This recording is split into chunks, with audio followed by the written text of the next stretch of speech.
안녕하세요. 꿈이 자라는 과학 시간 희은쌤입니다. 지난 시간에 우리 입자의 운동에 대해서 스스로 끊임없이 움직이는 입자에 대해서 했다면 오늘은 이제 기체의 압력에 대해서 해보겠습니다. 이 충돌하여 힘을 가하는 기체 입자라는 새로운 단원을 들어갈 거고요. 교과서는 142페이지를 펴주세요. 출처는 미상교육입니다. 그래, 학습 목표입니다. 기체 압력을 기체 입자의 운동으로 설명할 수 있습니다. 자, 이 학습 목표에 대해서 오늘 한번 해볼게요.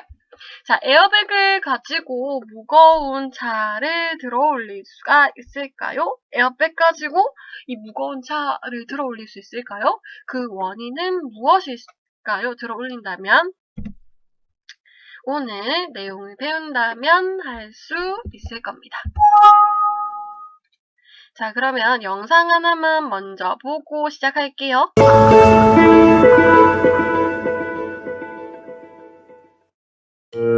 교통사고로부터 우리의 생명을 지켜주는 에어백. 자동차 안에 있는 센서가 일정 세기 이상의 충격을 감지하면 순간적으로 기체를 내보내어 에어백을 부풀어 오르게 합니다. 그렇다면 기체가 가득 들어있는 에어백이 승객을 보호할 수 있는 것은 무엇 때문일까요? 바로 기체의 압력 때문입니다. 기체 입자는 운동을 하고 있습니다. 운동하는 기체 입자들은 벽에 충돌하면서 힘을 가하는데 이를 기체의 압력이라고 합니다. 풍선이나 공에 공기를 넣으면 둥근 모양으로 부풀어 오르는 것도 기체의 압력이 모든 방향에 같은 크기로 작용하기 때문이죠. 이러한 기체의 압력을 이용해 깨지기 쉬운 물건을 안전하게 보낼 수 있고 소방구조대가 무거운 자동차를 들어올리며 에어백이 사람의 목숨을 구할 수 있는 것이죠.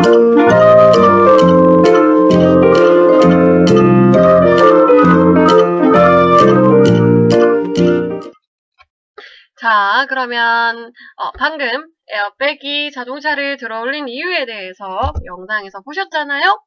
그러면 어떻게 에어백이 들어올려지는지를 한번 볼게요. 자, 보겠습니다. 일단 우리가 기체 압력에 대해서 먼저 해봐야 되는데요. 자, 압력이란 뭘까요? 우리가 일정한 넓이가 받는 힘의 크기를 압력이라고 하는데요. 결국 압력은 힘입니다. 힘. 근데 일정한 넓이가 받는 힘의 크기를 압력이라고 해요. 연필을 이렇게 양손으로 잡아보면 왼쪽이 아플까요? 오른쪽이 아플까요? 오른쪽이 아프잖아요. 만약 두 개의 같은 힘이 작용한다면 면적이 더 이렇게 좁을수록 압력이 더 커집니다. 그래서 뾰족한 쪽이 더 아프게 됩니다. 알겠죠? 일정한 넓이가 받는 힘의 크기니까요. 면적이 좁게 되면 압력이 더 커지게 됩니다. 그러면 요거 한번 보겠습니다. 압력을 이해했죠? 그러니까 일정한 넓이가 받는 힘이 압력입니다. 그러면 요거는 다른 내용인데 한번 볼게요. 페트병에 쇠구슬을 넣고 흔듭니다. 이때 쇠구슬이 페트병 벽에 충돌하는 힘을 느낄 수 있는데요. 이러한 힘 때문에 우리가 압력이 나타나게 됩니다. 그죠?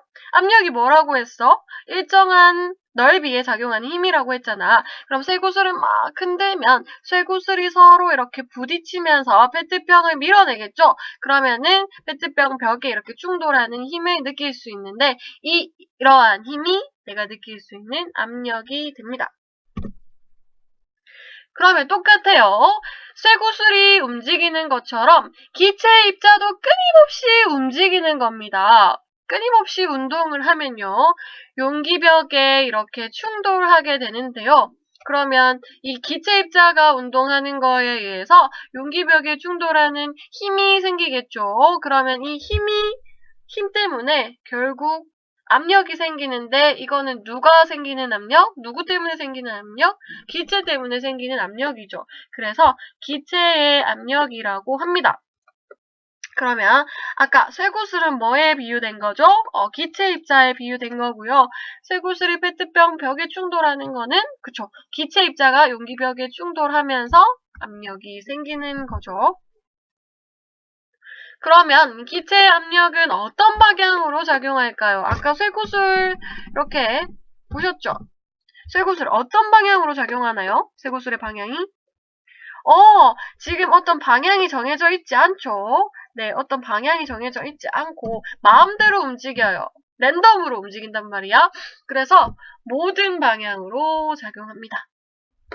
모든 방향 기억하시면 됩니다. 기억하셔야 됩니다. 모든 방향으로 작용하고요. 그리고 기체 입자가 많을수록 어떻게 될까요? 기체 입자가 농구공 벽에 더 많이 충돌하겠지? 많으면 더 많이 충돌하겠지. 그래서 기체 입자가 더 많으면 압력이 커집니다. 생각해봐. 농구공에 공기를 넣었어. 그러면 더 빵빵해지잖아요. 왜 빵빵해지는 거야? 결국 압력이 커지기 때문에 빵빵해지는 거예요. 왜냐면 얘가 막 충돌하니까 점점 압력, 이 안에 있는 압력이 더 커지겠죠. 바깥으로 나가려는 힘이 커지기 때문에 그 힘 때문에 부풀어 오르게 됩니다. 그러면 우리한테 한번 적용을 해볼게요. 우리는 결국 무엇에 둘러싸여 있죠? 우리 주위에는 보이지 않지만 여러 가지 공기들, 질소, 산소, 이산화탄소들이 있죠. 이 대기에 둘러싸여 있으므로 우리는 항상 기체가 있기 때문에 그쵸? 기체에 둘러싸여 있기 때문에 기체도 압력을 받고 있습니다. 그러니까 우리는 대기 압력을 받고 있어. 이 압력을 뭐라고 하냐면 대기압이라고 합니다. 선생님, 우리는 기체가 우리 몸을 누르고 있는데, 압력을 주고 있는데 왜 느끼지 못하나요? 대기압이 있는데 우리는 왜 느끼지 못하나요? 이 질문은 어떻게 대답을 하면 될까요? 한번 생각해 보세요. 네. 우리 몸도 바깥으로 기압을 가지고 있거든요. 누르는 힘을 가지고 있기 때문에 우리가 느끼지 못하는 겁니다. 어쨌든 우리는 항상 일기압인 대기압을 가지고 있어요. 자, 그럼 볼게요. 대기압도 항상 무슨 방향으로? 모든 방향으로 작용하고요. 크기는 지표부근, 우리가 서 있는 이 지표부근을 기준으로 해서 보면 일기압이 됩니다. 그리고 높은 곳으로 올라갈수록 공기의 양이 적어지게 되거든요. 높은 곳으로 올라가면 왜 공기의 양이 적어질까요? 중력!